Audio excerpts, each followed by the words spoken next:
Hello everyone, Pushpa cooking recipe में आपका स्वागत है। आज मैं बनाने जा रही हूँ हाई प्रोटीन से भरा हुआ सेहतमंद लड्डू, जो हमारी सेहत के लिए बहुत फ़ायदेमंद होता है। तिल, मखाने, सूरजमुखी के बीज और कद्दू के बीज, ये सब हमारे स्वास्थ्य के लिए बहुत ही फ़ायदेमंद होते हैं। जिसमें विभिन्न प्रकार के पोषक तत्व रहते हैं जो हमारे शरीर के लिए बहुत अच्छे मदद करते हैं। तो ये मैंने मगज के, पम्पकिन सीड्स के, सूरजमुखी के बीज ली हूँ। तिल खाने से तिल भी लिया है। तिल खाने से हमें मैग्नीशियम, हड्डियाँ मजबूत होती हैं। मखाने में हाई प्रोटीन होता है, फाइबर होता है, जो हमारे शरीर के लिए काफ़ी लाभदायक होता है। और खरबूजे के जो बीज हैं वो हमारे हड्डियों को मजबूत करता है, उसमें से हमको मैग्नीशियम मिलता है और वो भरपूर होता है, पाचन में भी सुधार लाता है, बालों के लिए भी अच्छा रहता है। और जो कद्दू के बीज हैं वो हमारी इम्यूनिटी पावर को बढ़ाता है और नींद की क्वालिटी में सुधार लेके आता है और डायबिटीज़ को भी कंट्रोल रखता है। तो ये सब चीज़ों को मैं लड्डू बनाने के लिए मैंने बादाम को 100 ग्राम लिया है, तिल को भी 100 ग्राम ली हूँ और पम्पकिन सीड्स के बीज को भी 100 ग्राम ली हूँ, मगज के बीज को 100 ग्राम ली हूँ और सूरजमुखी के बीज को ही मैंने 100 ग्राम लिया है। इन सभी को मैंने 100 ग्राम ली हूँ। अब गैस पे कढ़ाई रखेंगे, उससे मैंने 2 से 3 टेबल स्पून घी डाली हूँ। घी जब हमारा हल्का सा गर्म हो जाए, यानी कि जब घी पिघल जाए, तो उसमें मैंने 100 ग्राम के लगभग मखाने लिए हैं। उस मखाने को मैं अच्छे से चलाते हुए मीडियम फ्लेम पे अच्छे से फ्राई करूँगी, यानी कि जब क्रिस्पी हो जाए तो इसको उतार लें। अब मैं उतार ली हूँ। अब सेम कढ़ाई में मैं 2 से 3 टेबल स्पून वापस घी डालूँगी। जब वो गर्म हो जाएगा तो बादाम डालूँगी और फिर यहाँ पे मैं तिल भी डाल दूँगी और पम्पकिन सीड्स है वो भी डाल दूँगी, मगज डालूँगी और सूरजमुखी के बीज, सारे बीज को मैं इकट्ठा करके उसमें डाल दूँगी। अब इसको मीडियम फ्लेम पे, अब इसको कम से कम 5 से 7 मिनट तक आप इसको भूनें अच्छे से।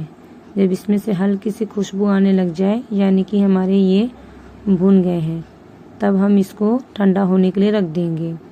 तो फिर वापस हम बीच बीच में चलाते रहेंगे इसको और लगातार इसको चलाते रहे, जलने ना पाए। ये हो गया है।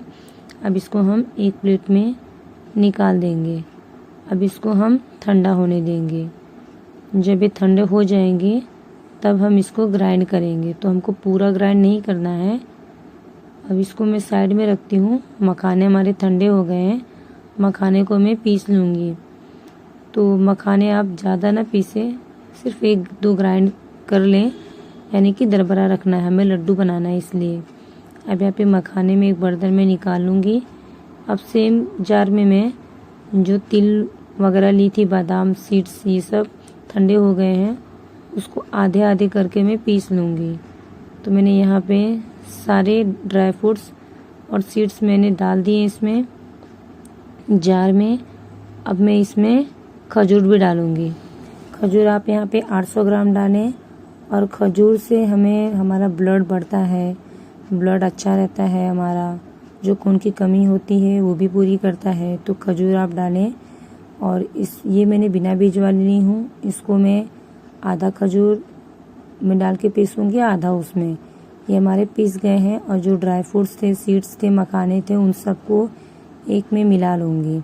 अब मैंने इसमें किशमिश भी डाली हूँ। अगर आपको डालना है तो आप डाल सकते हैं, वरना स्किप भी कर सकते हैं। तो मुझे किशमिश अच्छे लगते हैं, इसलिए मैंने यहाँ पे डाली हूँ किशमिश भी। तो वो उसका मेजरमेंट कुछ नहीं है, आप अपने अंदाज से 1 कटोरी भी डाल सकते हैं। अब इस तरह से अच्छे से मिक्स हो गए। अब मैं इस तरह से गोल गोल लड्डू बना लूँगी। मैं एक ही साइज के आप लड्डू बनाएं यहाँ पे, और इसको बना के लड्डू आप एक एयर टाइट कंटेनर में रख दें। और इसका सेवन आपको रोज़ सुबह और शाम को दूध के साथ करना है। तो जो भी आपके अंदर हड्डियों से जुड़ी समस्याएं कुछ भी रहे, या दर्द है, या कमर में दर्द, या हाथ में दर्द, वो पूरी हो जाएगी, दर्द नहीं होगा। और ये खाने में भी टेस्टी है। इसमें कोई आपको शुगर ऐड नहीं करना है, ये नेचुरल शुगर है, इसलिए हमने इसमें 800 ग्राम वो खजूर डाले हैं। तो आप ये बनाइए, अपने बच्चों और खुद भी खाइए। ये शरीर की पूरी प्रॉब्लम को ख़त्म कर देगा। तो आप ज़रूर बनाइए। ये आपसे सेहत से जुड़ी कोई भी समस्याएं रहेंगी उसको जड़ से ख़त्म कर देगा। तो अगर आपको मेरी वीडियो ज़रा भी पसंद आए और ज़रा भी फ़ायदेमंद लगी तो मेरी वीडियो को लाइक करें, मेरे चैनल को सब्सक्राइब करें।